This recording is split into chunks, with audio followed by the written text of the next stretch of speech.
Halo semuanya, perkenalkan saya Isnu Husnu, mahasiswa jurusan Sastra Inggris, Fakultas Ilmu Budaya, Universitas Diponegoro. Saya tergabung dalam tim 2 KKN Undip 2021 yang dilaksanakan pada tanggal 30 Juni sampai 12 Agustus 2021. Dalam kesempatan kali ini, saya akan menjelaskan pengalaman saya dalam berpartisipasi pada semua rangkaian pelaksanaan kegiatan kuliah kerja nyata dari tim 2 Universitas Diponegoro. KKN kali ini masih sama seperti periode sebelumnya, mengangkat tema pemberdayaan masyarakat di tengah pandemi COVID-19 berbasis pada tujuan pembangunan berkelanjutan atau singkatnya SDGs, which stands for Sustainable Development Goals, ya yang artinya sama, tujuan pembangunan berkelanjutan. Pelaksanaan KKN kali ini dilakukan dengan format pulang kampung atau simpelnya ya sesuai dengan domisili masing-masing mahasiswa. Jadi, mahasiswa dihimbau untuk mengambil lokasi untuk pelaksanaan KKN mereka di area tempat tinggalnya masing-masing.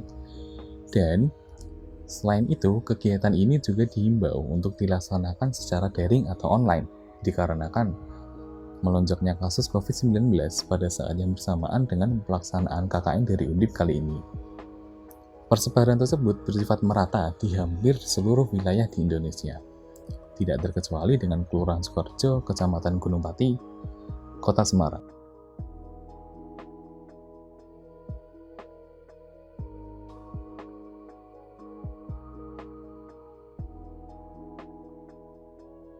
Lokasi penempatan untuk pelaksanaan kegiatan KKN saya berada pada Kelurahan Sukoharjo, Kecamatan Gunung Pati, Kota Semarang.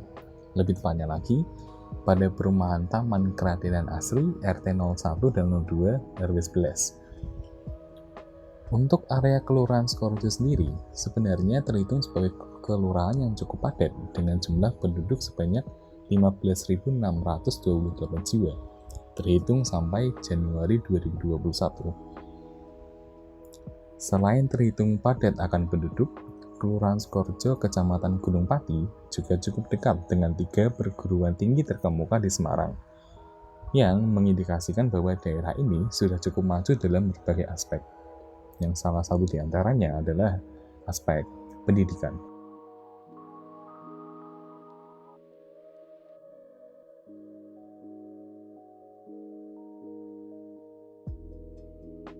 Salam sejahtera bagi kita semua. Om Swastiastu, Namo Buddhaya, Salam Kebajikan, Rahayu. Yang saya hormati Ibu Bapak Kepala Dinas Pendidikan Provinsi, Kabupaten.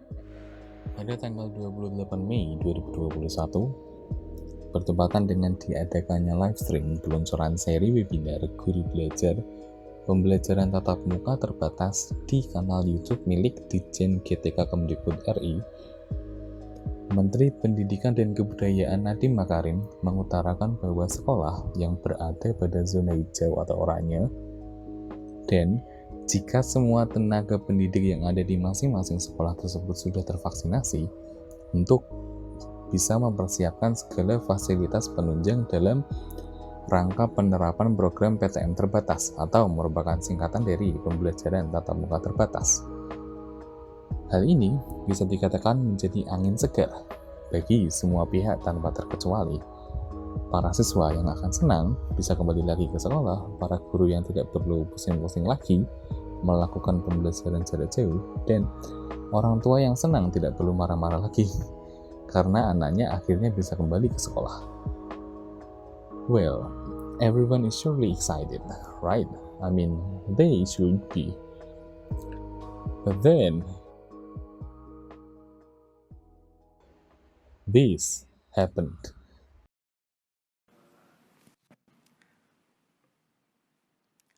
Assalamualaikum warahmatullahi wabarakatuh. Salam sejahtera bagi kita semuanya.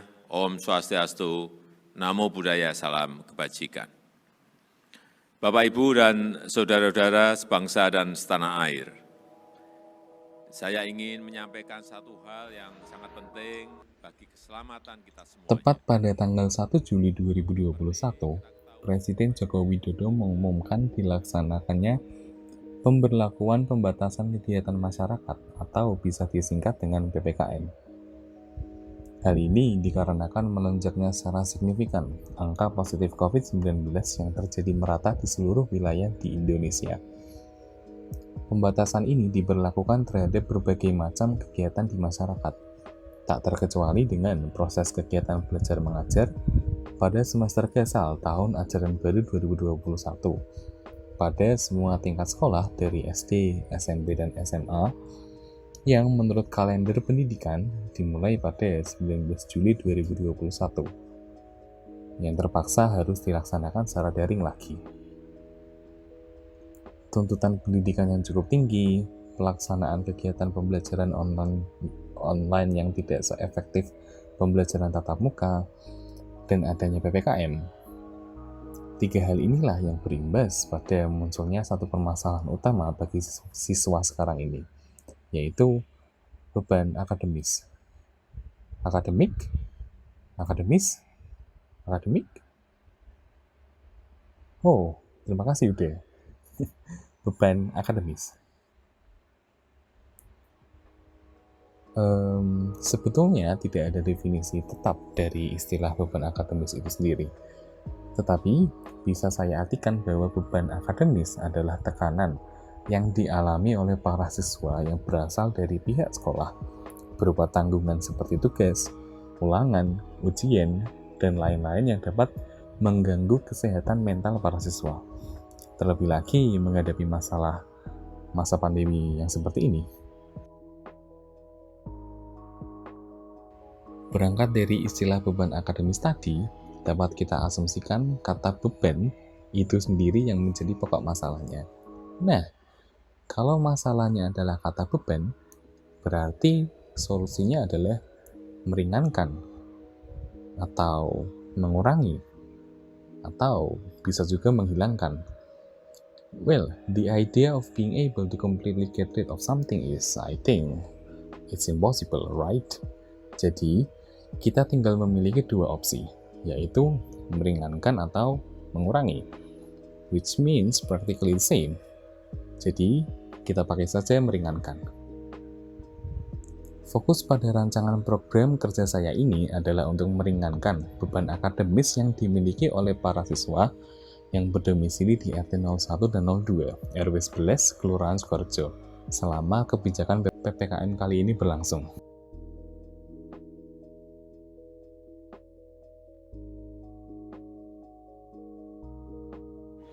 Untuk program kerja saya yang pertama, yaitu bengkel tugas, konsepnya itu merupakan sebuah pelayanan khusus untuk panggilan darurat bagi siswa yang merasa kesulitan dalam mengerjakan tugas sekolah mereka.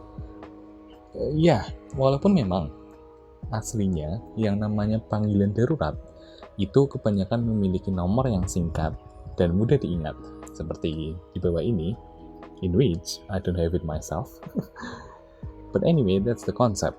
Panggilan darurat, emergency call, or you can even call it hotline.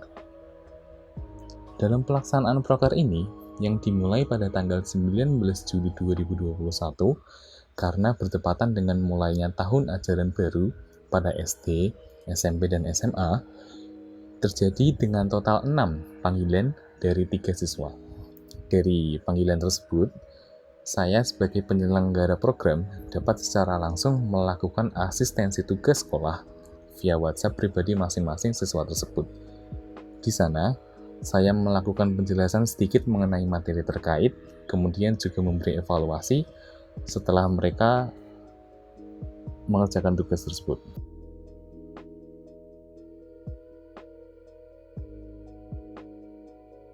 Untuk program kerja kedua saya, masih sama, dalam aspek pendidikan juga, namun lebih fokus terhadap penjelasan yang dikemas dalam bentuk video kreatif tentang bagaimana cara supaya lebih efektif ketika melakukan belajar mandiri secara online supaya mendapatkan referensi materi yang jelas. Untuk pendistribusian program kerja kedua ini, saya bagikan juga kepada siswa yang menghubungi saya lewat program kerja yang pertama tadi.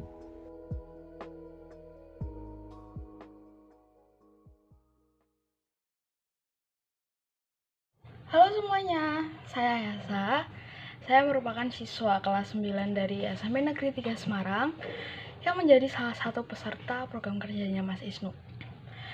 Menurut saya program kerjanya sudah cukup bagus karena dimulainya program kerja ini bersamaan dengan dimulainya tahun ajaran baru.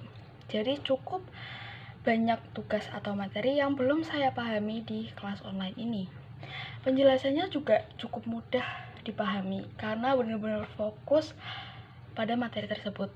Kekurangannya cuma satu sih, mungkin karena program kerja ini sudah selesai, jadi untuk tugas-tugas selanjutnya nggak bisa tanya deh.